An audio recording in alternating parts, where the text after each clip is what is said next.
Hi and welcome along to AFTV Transfer Daily, the show that keeps you up to date with players that have been linked with a summer transfer move to Arsenal. Sponsored today by the great guys at Unibet. Do not forget, you can head over to their site. The link is in the description. There's excellent articles from some top writers and bloggers. And keep it locked there because you're going to be seeing an article from me there very soon as well. On transfers. I've got great transfer news as well. As I said, the link is in the description, so make sure you hit that up. And of course, you'll get some great information from Unibet. Now, just how much money do Arsenal have to spend this transfer window? We've been told all transfer window, 40 million, 45 million perhaps. This player's worth 50, 60 million. Forget it, Arsenal. No chance. But it does start to look now that Arsenal have got a lot more money than what they've been letting on. Have they been keeping it a bit stump? Have they been playing a real smart one in this window? It's going to be really interesting to see.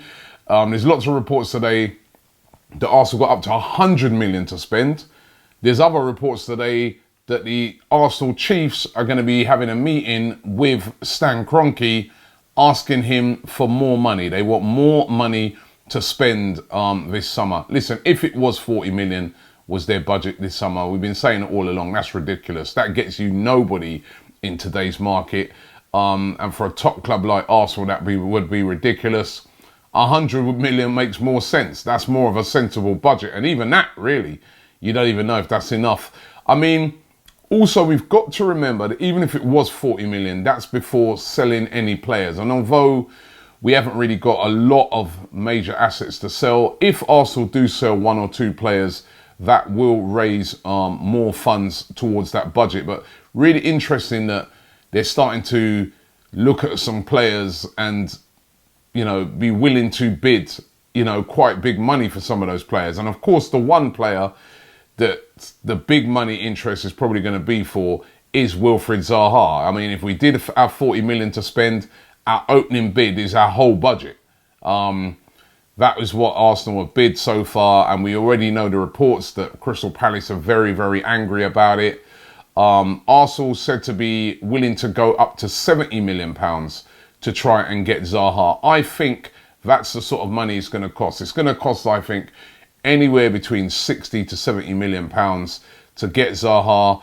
But a lot of that, as I've been saying all along, is going to depend on Wilfried Zaha throwing his toys out of the pram, saying that he wants to move to Arsenal.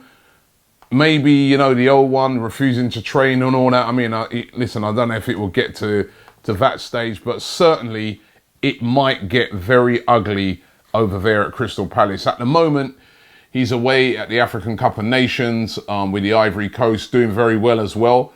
However, when he returns, what's going to happen? And I think this is going to be a protracted one. And as I said, it could get ugly. But there's no doubt about it. Zaha wants to come to Arsenal. He wants to make that move that Ian Wright did all those years ago. He was a legend, Ian Wright, remember, at Aston Villa, at Crystal Palace. Then he left there, came to Arsenal, and then he went up another level and became the ultimate legend. So Zaha's looking at stuff like that. He's a legend at the moment at Palace. They love him. But coming to Arsenal and doing the same sort of stuff that he's done at Palace will give him a whole new status as a footballer. And remember, Arsenal is his dream club. He really wants to come.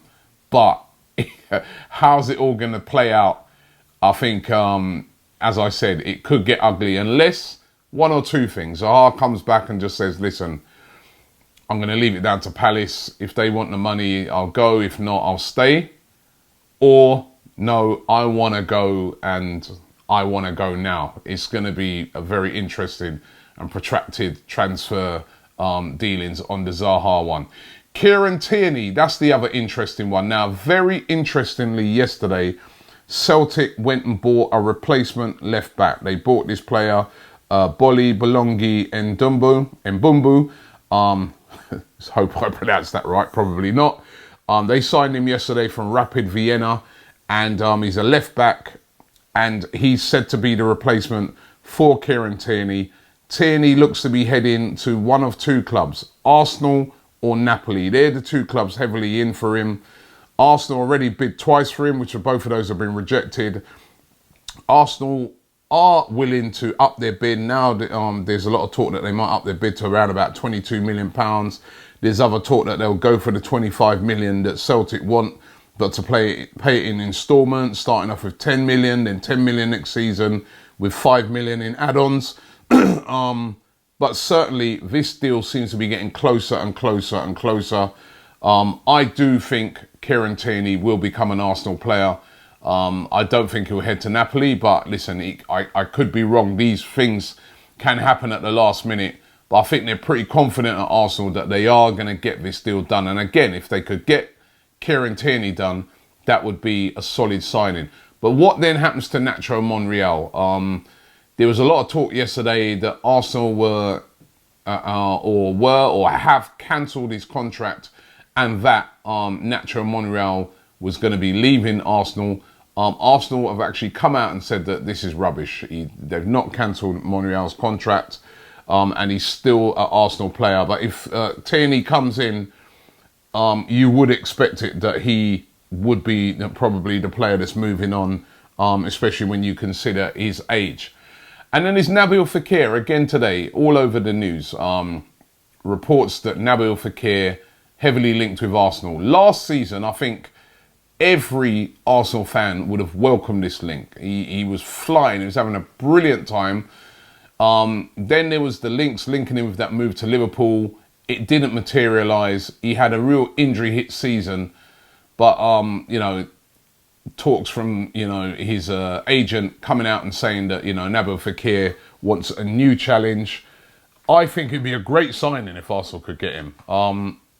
But there's been talk that for Arsenal to get him, they would then need to sell Mesut Ozil. I'd really like to find out how you guys would feel about that. Ozil or Fekir, they play in a similar type of position. Would you sell Ozil to get Fekir? Or do you think, nah, it's not an upgrade, just keep Ozil then? Obviously, we know the difficulties in selling him. But Ozil or Fekir, it's really interesting, this one, to gauge what Arsenal fans feel about this one. But certainly, the links are still there. And I think Fekir is a top-class player. Injury hit season, but if you get him fit, he's a top player. Of course, as I said, it was injuries and the fears of injuries that kept him from that Liverpool move. So do we really also want to be getting a player that's, there's suspect that he could get injured again? But let's see how that one develops out. Of course, Petr Cech, or Agent Cech as he's now known, has moved on to Chelsea. He retired at the end of the season and he's gone to Chelsea now to work for them. Who's going to be the number 2 goalkeeper? Ospina's going as well to Napoli. Well, we're hearing that Emilio Martinez, who spent last season on loan at Reading, is set to be the number 2 and is set to stay at Arsenal and try and fight for that number 1 spot. He had a good time of it last year out on loan at Reading. He's been at Arsenal for a long time actually, but it looks like he could get his chance next season to battle it out with Bernd Leno for that number 1 spot. So we'll have to wait and see how that one plays out. William Saliba, another deal that's been going on for absolute ages, forever and ever. Are we going to get the arm in? Is it going to get done? There's a lot of talk coming out of France that the deal is getting close and that Saliba will become an Arsenal player. However, the interesting thing I want to know is, will he be loaned back to St Etienne for a season? There's a lot of talk that that's part of the deal. It really don't make no sense to me. But then, listen, if he's a top player and Arsenal just don't want to miss out on him, then I suppose it makes sense. Could it be a price of up to 30 million euros? That's a lot of outlay for a player that's going to be loaned back. But then I suppose maybe then that means that they can stage out the payments. I really don't know. But Saliba deal is getting closer. And then there's links today with Malcolm of Barcelona, the Brazilian, previously at Bordeaux, previously heavily linked with Arsenal. Now there's talk today that Arsenal are willing to take him on loan, or have gone to Barcelona and said, we'd be up for taking him out on loan. Remember, we were interested in taking him on loan in January, but we didn't get that deal done. Could Arsenal get Malcolm? I think, from what I'm hearing, that he could be an alternative if they weren't able to get the Zaha thing done. Then maybe Malcolm on a season-long loan with an option to buy would be attractive for Arsenal. But I do think Zaha is the #1 target at the moment for Arsenal this summer. And it would be a really exciting one if they were able to get that done. Let's check out a couple of your comments. Ben Teng says, Zaha won't prevent another 50 goals being shipped in next season. That is a great point.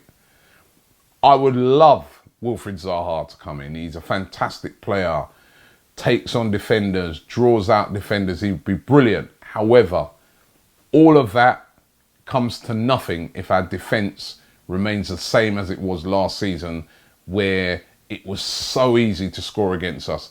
That defence has to be sorted. And another one here, this one's from Gorfman DM. He says, Klosterman is fast, tall and strong, a good right back, will be a good signing, but we are Arsenal, so? Klosterman, of course, of RB Leipzig, who was linked with a move to Arsenal yesterday. Looks like Arsenal are looking at right backs as well. We was discussing it yesterday about Hector Bellerin and the fact that he's struggling to get back for the start of the season, and we need a backup right back. I don't even like the word backup. Someone's going to challenge Bellerin solidly in that position. It was Lichtsteiner last year, he didn't do it. Maitland-Niles came in, didn't do it. Maybe this Klosterman would be a great buy. What do you guys think? Listen, thanks for watching the show today. Do not forget, the link is in the description. Go and check out some of those blogs and some of the updates on transfers from Unibet, and we will be back tomorrow.